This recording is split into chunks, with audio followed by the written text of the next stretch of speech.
Hello, everyone. I'm Seth Nikwe, and I would like to welcome you to the Haven Project Presents Study with Seth. Now, in this video, we'll be looking at the sixth unit of logic and critical thinking. This is the outline for our video. But first, the title of Unit 6 is Deductive and Inductive Arguments. So, we want to be discussing the two types of arguments, deductive and inductive. So, our outline. First, we'll look at the types of arguments. We'll also look at how to evaluate an argument, how to evaluate a deductive argument, and how to evaluate an inductive argument. Then we'll look at instances of argument. That's what everyday examples or instances or situations where we use these types of arguments. Let's begin.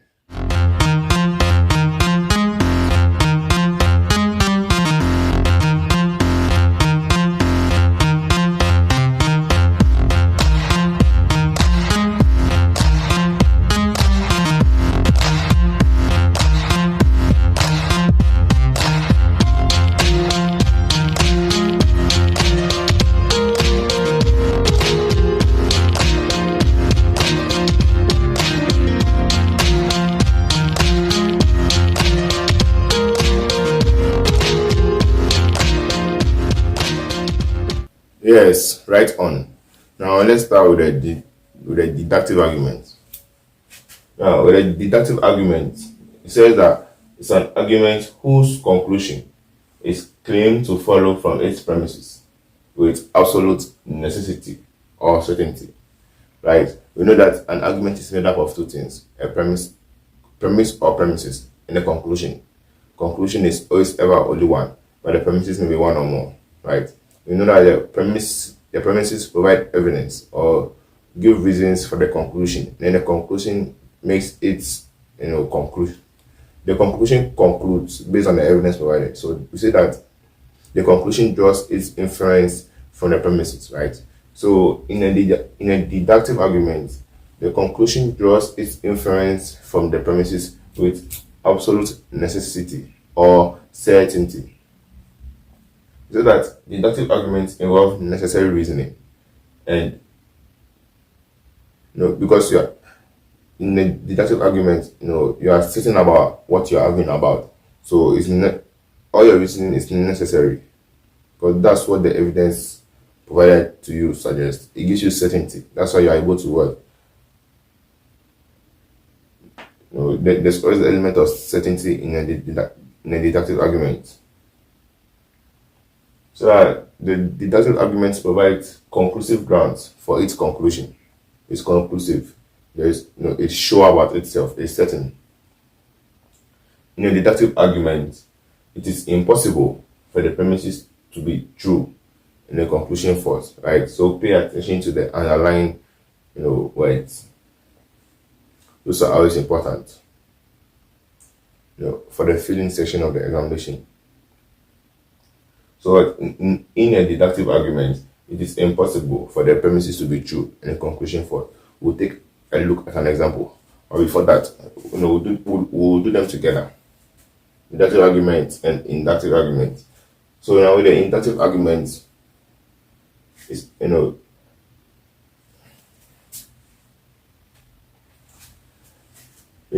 inductive argument, an argument whose premises only provide some degree of probability, but not certainty, to its conclusion, right? So in this instance, the conclusion is not able to draw its inference from the premises with absolute certainty, but rather with only some degree of probability. Why is that? Because the premises only provide considerable evidence for the conclusion, but not necessarily support the conclusion, right? So the main difference between the two is that with the deductive argument, there's certainty, right? And with the inductive argument, there's no certainty. There's only a degree of probability that the premises provide for the conclusion, right? So the conclusion is not drawing its inference from the premises with absolute certainty, but rather the premises are only giving the conclusion a degree of probability to make its claim. So that the conclusion may be correct or acceptable, but only based on probability. So these are main differences between the two. Now let's take a look at examples for each.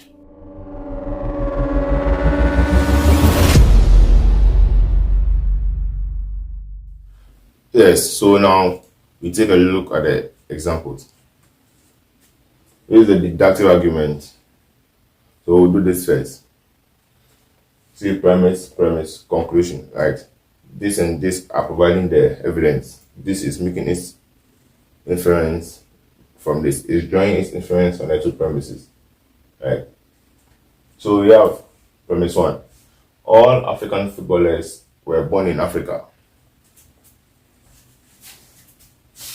Messi is an African footballer.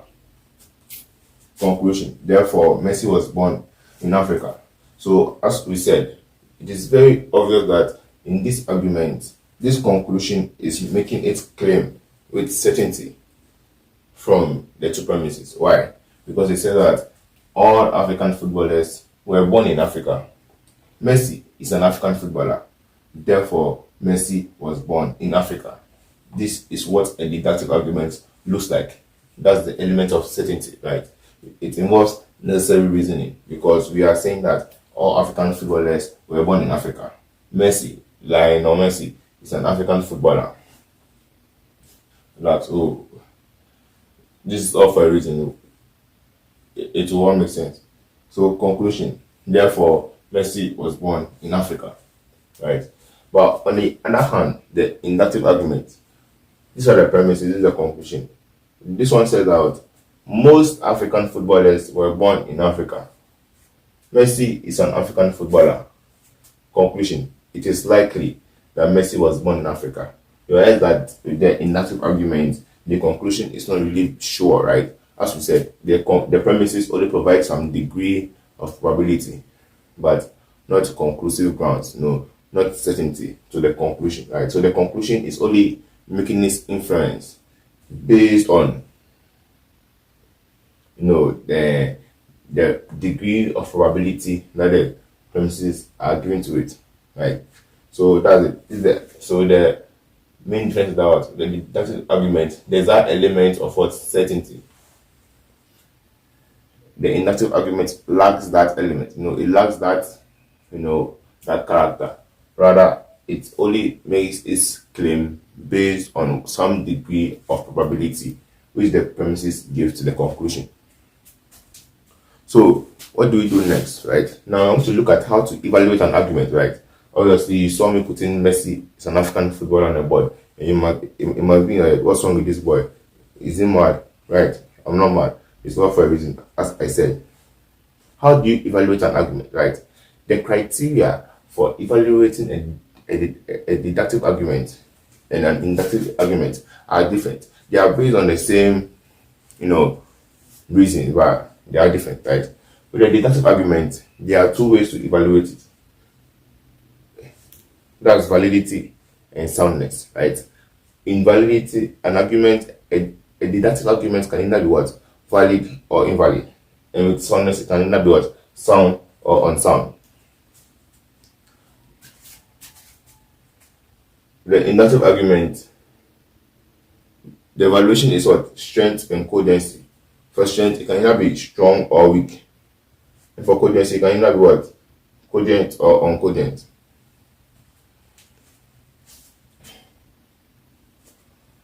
Deductive argument. Right? You have made this argument. Now, how do we evaluate it? We'll look at that when we come back.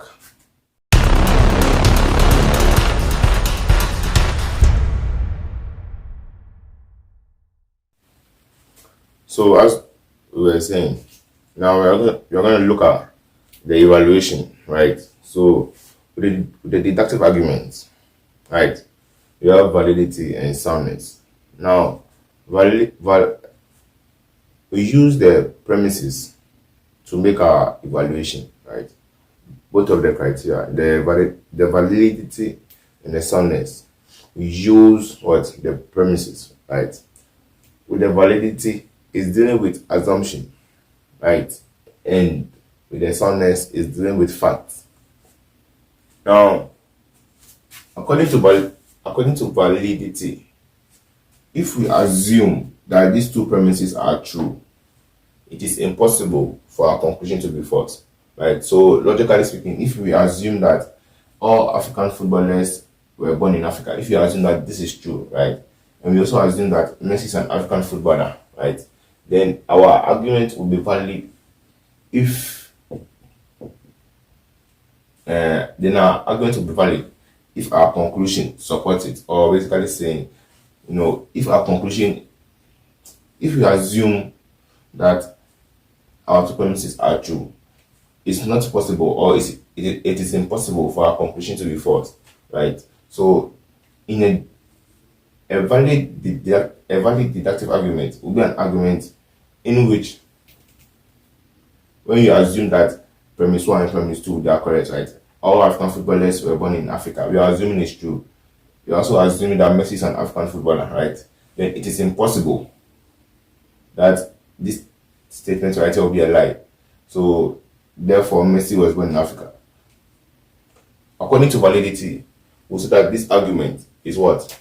Is valid. Let me write it over here. It's valid. Right. So according to validity, this argument will be valid because if we assume that premise 1 and 2 are true, then the conclusion is true, right? Or impossible to be false. So if you assume that premise 1 and premise 2 are true, then the conclusion 2 is true. That's when it is valid, right? So this argument will be invalid if I made the alteration and said that what? Therefore, Messi was not born in Africa. Indulge me for a second. So, assuming I made this change and said that therefore Messi was not born in Africa, right? So, this will be invalid because according to validity, if I assume that all African footballers were born in Africa, right, and Messi is an African footballer, right, and I make the conclusion that therefore Messi was not born in Africa, it means that what?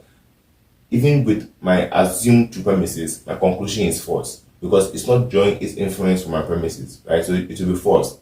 So in that instance, this argument, this deductive argument of mine will be what? Invalid.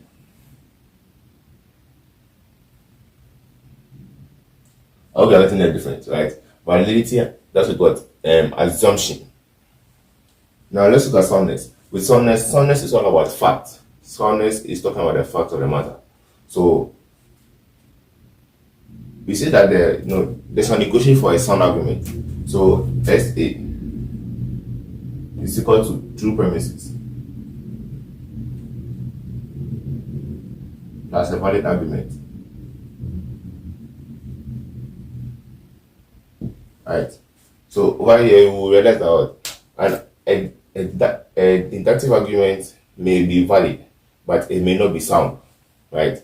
Because for a deductive argument to be sound, it must be valid, and the premises must also be true, right? So obviously, straight away, we know that this statement is not true, right? Not all African footballers were born in Africa. We also know that Messi is not an African footballer, right? So without soundness, it has nothing to do with assumption. You're taking a look at the facts, right? So since this and this are lie, even though this is a valid argument, we would evaluate this argument as what? Valid and unsound. Or you can say valid but unsound.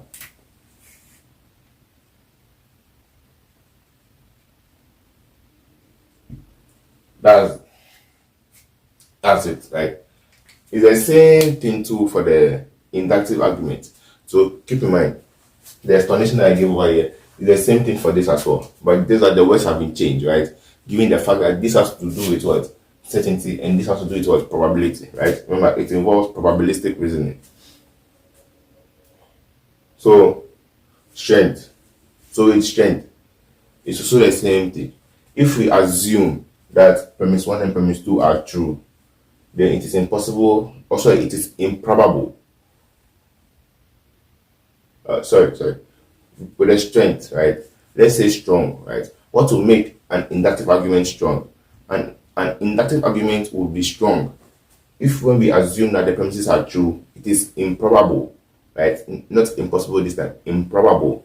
That's what the conclusion is false, right? So if we assume that it is true that most African footballers were born in Africa, right? So means that majority of the African footballers were born in Africa.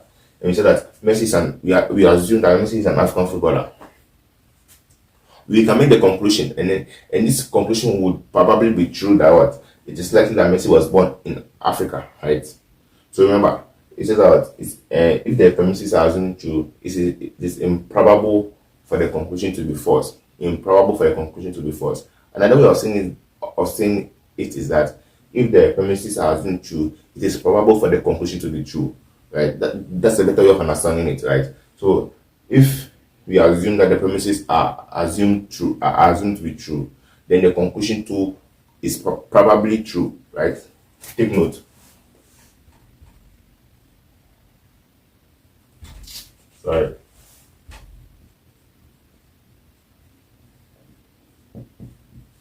Probably, right? And that's why will make our argument strong. Now, let's assume that I was to also make another alteration over here and say this is what? Unlikely. Now I'm contradicting it, right? So this argument would be weak in the situation in which if I assume the premises are true, the conclusion is probably false. Or if you assume that the premises are true, it is probable that the conclusion is false. Yeah. So obviously, if I make the inductive argument, right, I indulge myself or involve myself in inductive reasoning, right, or probabilistic reasoning. I said that okay, most African footballers were born in Africa. Messi is an African footballer. Conclusion: it is unlikely that Messi was born in Africa. That's not a strong argument. Why? Because it is probable that your conclusion is false. Remember, like validity, strength has to do with what? Assumptions, right? If we assume that this is true, and so now that's it for the strength. I hope you understand.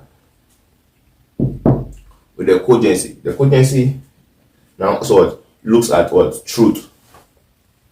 So the formula for cogency will be true premises plus strong argument, right? So over here we have, so let me clean this on there. So if we were to evaluate this argument, we will say that this argument is what? Strong.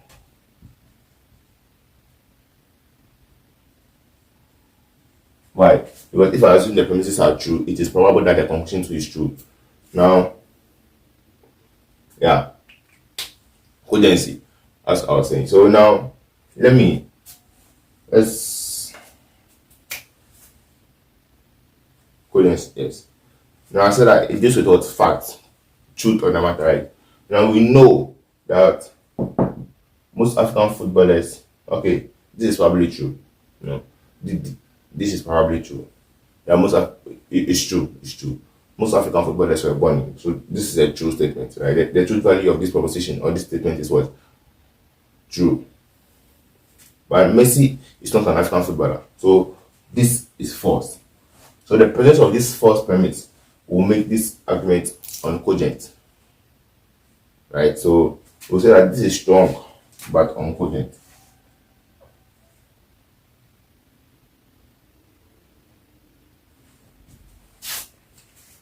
That is it for so you have looked at what types of arguments and how to evaluate arguments. Now let's take a look at instances of both in our daily lives. We'll be right back.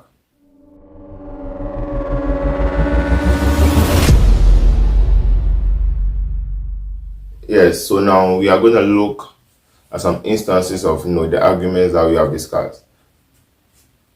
Let's take the inductive first. So the inductive argument in our everyday lives, when we make our predictions, the boys that do the bets, some of the girls out there, salute. Whenever you are making a prediction, whenever you are betting, it's an inductive argument that you are partaking in, giving analogies, signs, and many more. Right? There are a lot of instances. So these are just a few. It won't come in exams. Okay. Deductive argument, right? Deductive argument. Now, whenever you make a mathematical argument, you are always certain, right? When you have been asked to find x, you not right, you not solve everything and right y is equal to maybe 4. No, right? Y is equal to 4. It's certain. Definitions are also certain, right? Have you ever opened a dictionary to look up maybe photosynthesis, and the dictionary will tell you that, oh, photosynthesis, maybe it is the process that I'm not really sure. It doesn't happen like that, right? So all definitions are deductive arguments. Now, this is the main reason why you pass this corner, right? So syllogisms, right? Now, a syllogism is a deductive argument with two premises and one conclusion. So three propositions in all, right? So I want to take a look at these types. These are the types of syllogisms that we are discussing, right? There's modus tolling, hypothetical syllogisms, and disjunctive syllogisms. Let's do that.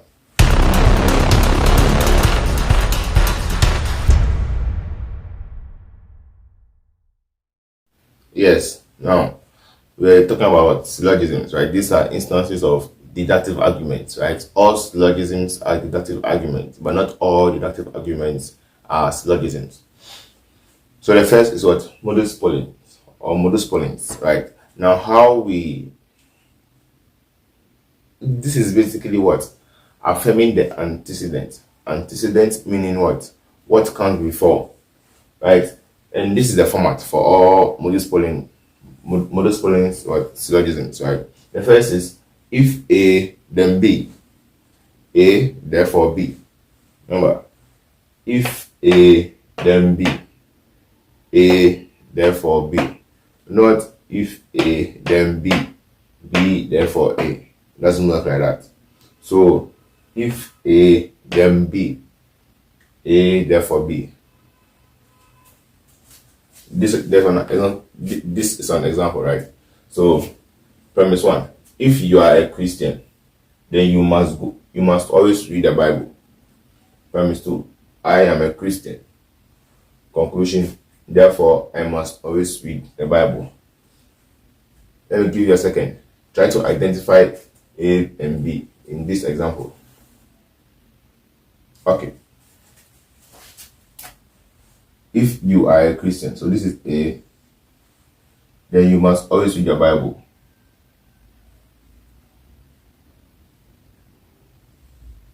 Right? A,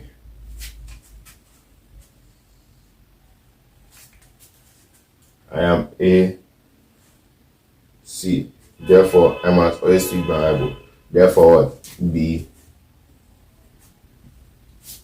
Remember, if A then B, right? So the A that and the element that comes first must be what the second, right? So you realize that I'm a Christian is what affirming this is confirming what came before. That what if you're a Christian, then you must always read the Bible. So this premise 2 is what saying that I am a Christian, right? This is modus ponens, right? Modus ponens, or what affirming the antecedent. Now let's look at the opposite of modus ponens. That's modus tollens. That's basically what? Denying the antecedent. We'll be right back. Right, now this is what?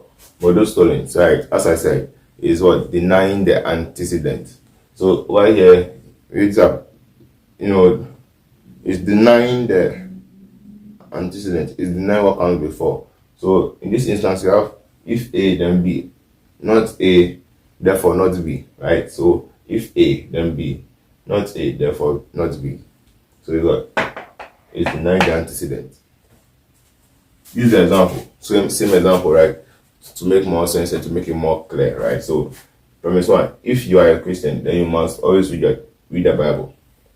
Premise 2: right? Now I say that I am not a Christian, right? I am not a Christian, right? It's denying this.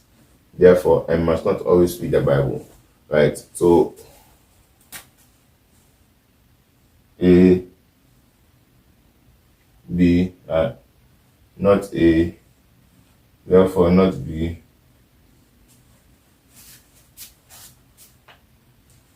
Right, exactly. So that's it for modus polling and modus tollens, right? So modus polling is the opposite. Modus polling is the opposite of modus tolling, right? There is not tollens is about denying the antecedent. Polling is about affirming the antecedent. Remember, A B A B. Put that in your head. A B A B. Don't go and mix it up. It will mean a different thing.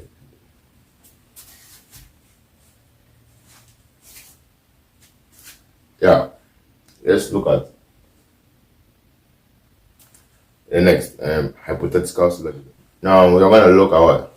Hypothetical syllogisms, right? Now this is the format. If A then B, if B then C, therefore if A then C, right? So I'm saying that A is equal to B, B is equal to C. So by definition, what? A is equal to C. So remember, pay attention. Oh. If A then B, if B then C, therefore if A then C, right? Don't once you mix it up, it's probably not going. It's not going to mean the same thing.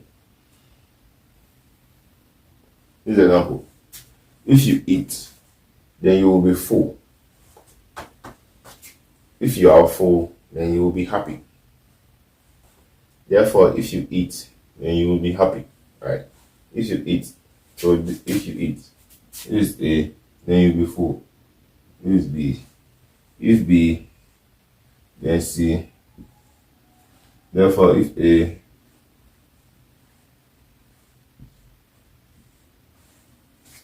then C. The voice a liar. Alright, yeah. So this is for hypothetical syllogisms, right? If A then B, if B then C, therefore if A then C. Let's look at the last one, disjunctive syllogism, and then we'll close.